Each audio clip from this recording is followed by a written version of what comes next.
bolingo ya Da Costa na Naomi Ngolela. Bandeko nanga eza ya koyinda, c'est chaud kandi balobaka eza vraiment ya koyinda, donc eza ya koyinda bandeko nanga. Awa tolobela bolingo ya Da Costa na Naomi Ngolela. Bandeko nanga boyebi ya bino Ursule Botelwa TV ayaka liboso na bino kaka soki news ezali. Donc soki information ezali nde Ursule Botelwa TV apusa na liboso na bino pona koya koyebisa bino eloko nini oyo ezoleka. Balobi eza ya koyinda affaire Naomi Ngolela na tonton Da Costa. Toujours des problèmes bandeko nanga makambu likolo ya makambu. Alors mbote bandeko nyonso o bolandaka Ursule Botelwa TV, mbote na bandaku na bino, mbote na mabota na bino, mbote esika nyonso bozali. Wana ya bino Ursule Botelwa TV o bolingaka mingi ye liboso na bino, aye liboso na bino pona to solo la mukie, donc na ye liboso na bino to solo la nanu ensemble pona likambo oyo ezoleka entre Naomi Ngolela na tonton Da Costa mukina. Bande onanga na ebike batebele bakoloba, na ebike batebele bakotuna, na ebike batebele bakoloba penza, batebele bakozala petone, batu mingi o bayebi Da Costa bakokamwa bakoloba mais tonton Da Costa za marié tote, mais Ngolela boendenge nini. Batu ebele bakoloba oyo esengelaki baloba. Alors lelo liboso na bino Ursule Botelwa TV ayeli bino penza likambo oyo to solango nanu ensemble to ilika to yeba eloko nini oyo ezoleka entre Naomi Ngolela na tonton Da Costa. Na yango ndeko nanga soki ezambala no ya liboso otombe na Ursule Botelwa TV. Donc kaka ndengo zo zape na yo téléphone soki eza vraiment première fois na yo otombe na Ursule Botelwa TV, awa tozalaka kaka na devise moko, en tout cas awa tozalaka kaka na projet moko ya ko s'abonner, ko commenter et puis ko partager ba vidéo na biso. Ndeko o kotimbala liboso na chaîne na biso, en tout cas o s'abonner, tango s'abonner ko bossa na te ko fina cloche ya notification, donc o appuyer cloche ya notification pour que prochainement tant que tu ba vidéo na biso et comme la yo directement ici ka nyonso oyo okozala. Alors tant que lobi et comme la yo directement, c'est-à-dire okozwa notification et ko bima na téléphone na yo et ko bima na TV na yo et ko bima directement na ordinateur na yo. Donc partout oyo kota la biso, partout oyo oko s'abonner et ko bima directement que Ursule Botelwa TV à côté ici vidéo yasika. Comme ça et ko pousser yo Olanda vidéo na biso et puis oza la première personne ya ko commenter vidéo na biso. Yango to senga na batu nyonso o balandaka biso soki ezambala no ya liboso o bosana te o s'abonner. Alors to lingaka pe mingi ba partage na bino nga toujours na zaka vraiment na besoin ya ba partage na bino yango na senga na ba abonner na nga nyonso to batu na nga nyonso o bakota na Ursule Botelwa TV ndeko na nga za na bizaleli ya ko partager nzambalola a ko pambola yo. Partager na Facebook, partager na WhatsApp, partager na Messenger, partager partout oyo oko zala na ba mi o partager na ba statut ya WhatsApp, o partager na ba statut ya Facebook. Donc esika nyonso oyo ko permettre vidéo oyo etambola na bato ebele soki oko partager vidéo na biso nzambalola a ko pambola yo. Na Ursule Botelwa TV to fingara te to yaka toujours na ba analyse na biso comme esengeli, to yaka toujours na ba analyse na biso comme il faut. Donc awa tozalaka na biso zéro polémique, zéro mafinga. Awa vraiment polémique ezalaka nango penza na ngambu na biso te, et puis mafinga ezalaka nango na ngambu na biso te. Tolobelaka nyonso, tolobelaka ba analyse nyonso tosalaka, en tout cas to memamelaka vraiment na ndenge moko ya malamu ya kitoko makasi. Alors ndeko s'abonner, ou partager, ou commenter et ou sala malamu mingi. Wana na profiter na pesa merci na bandeko nyonso o balandaka Ursule Botelwa TV, na bandeko nyonso o bazo sunga biso na ba partage, na bandeko nyonso o bazo sunga biso na ba commentaire malamu, na bandeko nyonso o bazo sunga biso surtout na ba j'aime pe ba partage na bino nzambalola a pambola bino. Ba o bolandaka nga boyebi déjà libondeli ya Ursule Botelwa TV ezalaka nzambe a pambola bino bozanga mbongo ya kofuta ba wifi te, bozanga mbongo ya kosomba ba mega te po yangonde e permetaka bino bo talaka biso, yangonde e permetaka bino bo pambola biso biso yango nde epermetaka bino bo partager ba video na biso. Alors libondeli na biso ezalaka kaka ke Nzambe asunga bino asaelaka bino ya ebele pour que bo soutenaka biso eza vraiment malamu mingi. Bandeko na nga toye na lisolo ya Naomi Ngolela na tonton Da Costa. Naomi Ngolela na tonton Da Costa bazalaka mwasi na mobali. Banda histoire très bien. Ndeko yo okoti mba liboso landanga très bien. Naomi Ngolela na tonton Da Costa bazalaka mwasi na mobali. Et suki wana te tonton Da Costa na Naomi Ngolela babimaka vraiment donc mwasi na mobali confirmé. Et likampe ya grave eza nini ye kaka Naomi Ngolela abimaka lisusu na Vini. Bande onanga biso nyonso toyebi tonton Vini batu nyonso o na oloba likambo na oloba analyse na osala bana nyonso ya famille bota bayebi yango. Naomi Ngolela abimaka na tonton Da Costa likolo nango abimaka pe lisusu na Vini Naomi. Hey, bande onanga likambo ye grave Naomi Ngolela akotisi inceste na monde ya ba comédien. Naomi Ngolela akotisi inceste na libota na bango donc eza ya koyinda na Bellevue TV. Na si to sala ke mission moko boye pona ko fortifier to pona ko encourager to pona ko inviter batu nyonso balanda film o ezoleke pa mama na biso Bellevue Kandi titre nango eza surprise. Donc karande tolobaki karande tolobaki au début ya émission na biso o to salaka la fois passée tolobaki ke toyebite surprise wana eza surprise agréable to eza désagréable. Bande konanga lelo nde toye ko remarquer que surprise wana eza surprise moko désagréable. Tonton Da Costa azaka na mwasi na ye banda ko bimana Bellevue ayaka na Bellevue pour kabala Bellevue mais mama ya tonton Da Costa aboyaka Bellevue pour Bellevue bazaka na eloko te epa na bango. Alors a préféré ki abalisa Da Costa na Naomi Ngolela po Naomi Ngolela bazaki déjà na mbongo bandeda ya kosala sika bien azaki na mwa bambongo na ye yango wana mama na biso Milo asepela ki abalisa tonton Da Costa na Naomi Ngolela. Or, Naomi Ngolela abanda déjà kobimana cousin na ye o ezali bongo Vini. Bande onanga histoire oyo eleli singa. Pourquoi na leli na histoire oyo ezake po ba famille ebele bazo bika na inceste, ba famille ebele baza sous la malédiction. Ba famille ebele bazo vivre na malédiction ya ba famille. Combien de familles au bazo vivre na malédiction? Combien de familles au ba vie na bango ko avancer te? Au moins ka ba jeune garçon mo ya famille mo be baba la raté, au moins na famille mo be babota kate, au moins na famille mo be ba avancer kate ba simba rambongo te. Pourquoi? Parce que bazana sous malédiction wana. Bazana malédiction mo bo ya inceste. Bande onanga félicitations d'abord na maman absolu Bellevue Kandi. En tout cas, félicitations na équipe mobimba ya Bellevue Kandi. Donc équipe mombabela production Nzambe apambola bino. Ba film auto comment otala lelo et ya makambo ezaka na ba réalité. Et ya makambo to vivre na ba vie na biso bande onanga. Et ya na ba famille belé ba avance kate. Et ya na ba famille belé ba kangama na ba parcelle familiale mutu moka bimarate, mutu moka foutela raté, mutu moka somba randa kute, mutu moka voyage raté, mutu moka bala raté. Suite ya babiloko oyo. Suite ya inceste moko salema kala donc salema kala des années ba famille belé ba bikara bazo bika malédiction ya inceste yango théâtre to chota le pa maman na biso Bellevue.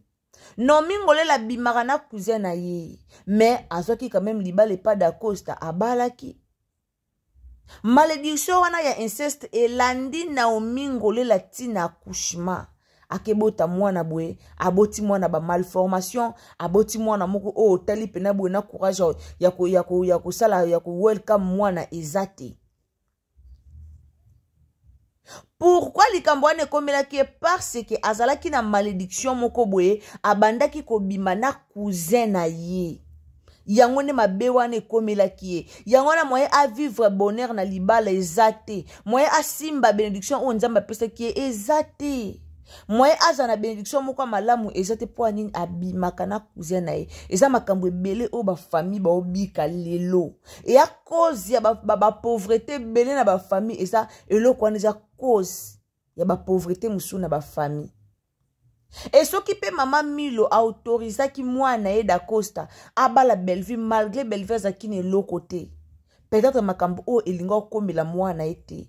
So makambo o ekomelie lelo parce que maman na ye enviaki nani enviaki no mingolela. Enviaki ba bien o no mingolela zanango, enviaki moi standing o no mingolela zanango yango nde maman na ye enviaki. Bande onanga makambo esalema na ba monde na monde lelo eza vraiment pasi. Quand le tolobaka pasi pe mawa eza pasi pe mawa. Eza vraiment pasi nzambe asunga biso to bondelaka mingi surtout pona ba famille na biso. Eza na biloko mobwe o ba koko basala lelo de génération en génération ba koma obika ba koma ko vivre malédiction mobwe e uta na source moko ya ba koko moko basala kala. Ba génération comment revivre na malédiction mo bo mona ba koko na bino basalaka mabe moko boye bino bozala em sous 6e génération em sous 5e génération em sous 8e génération mais bozo vivre malédiction moko boye ya kala eza pasi yango nzambe fo batela ba comédien na biso nzambe fo apesa bango mayele tant bo sala ba bloka boye baza ko éveiller baza ko réveiller ba mémoire ba to ebele. Batu boni o bakenda musika na mambo bondela batu boni o bakoma obondela lelo abondela ka nzambe pesa nga mbongo nzambe na lina bonga na vie mais ba obondela te pona ba source ya ba famille na bango batu combien o batalaka lisu source te o babondela ka te nzambe o bakataka balie nzambe na kati balie b'inceste na kati balie ba malédiction batebele bakata su balie wana te batebele bakoma ka soko obondela nzambe pesa nga me batebele ba rekilaka lisu na simate. Maintenant total ba théâtre boye pa mama Bellevue ezoko encourager batu ezoko lamusa ba mémoire batu ezoko lamusa mayela batu ndeko nanga tant to bondelaka zongisaka maloba nono sima tango bondela talaka famille na yo tala na famille na bwana position ni na minito bobika position nini et na ba famille belé ba na position te batu muso mona bandeko na ba kenda poto kala me bobika bola mwanzambe te muta kenda poto kala me position ezate mukanda te ndaku te mwana te libala te azaka lelo alali pa camarade oyo lobi alali pa camarade oyo lelo alekibo lobi alekibo eza ba réalité oyo tozo bika na monde lelo. Ba source nango monsieur c'est ben inceste ba source nango ba malédiction familiale yango lelo ba jeune ebele ba obika nango. Combien de jeunes bazobeta tolo misale zate facha longwa nzamba sunga mboka misale ya ata na mboka misale za soza na malédiction moko bo ya famille na bino musala ne mona ote. Combien de personnes au basala ba CV na bango basala ba CV ba kotisa partout pour nos musala babenga batumsuye babenga ete ba malédiction ba famille.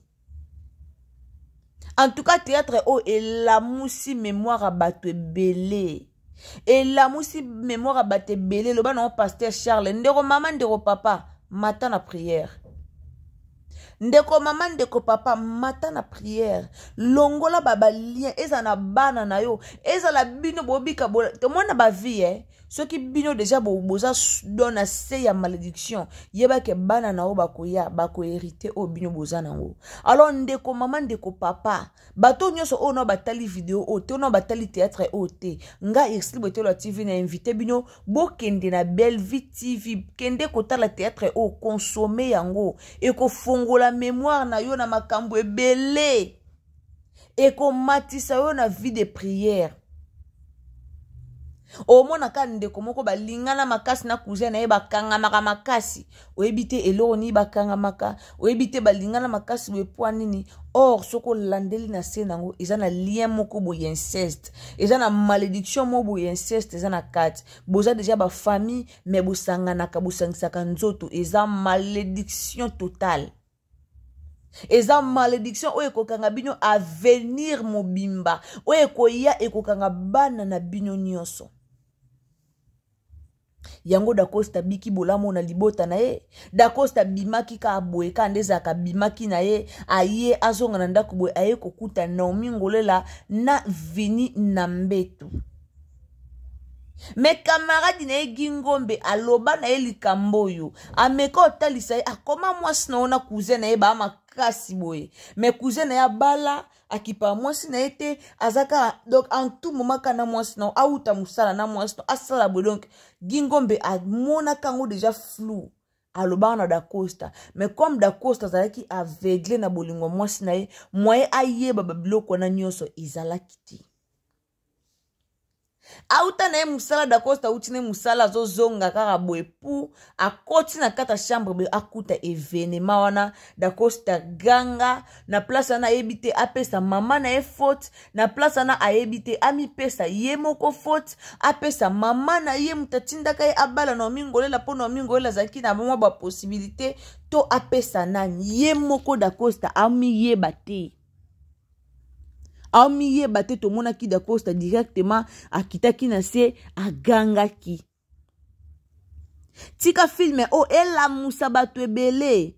Yaya o mona ka bana na ozana bana surtout bato boboko la bana bandeko na ndako. Il faut kolandela ka. Ozana bana to na bana banoko na ngana na boko la yaya tangu ozana bana no amikie. Wana bana bandeko na ndako boko la ka landela.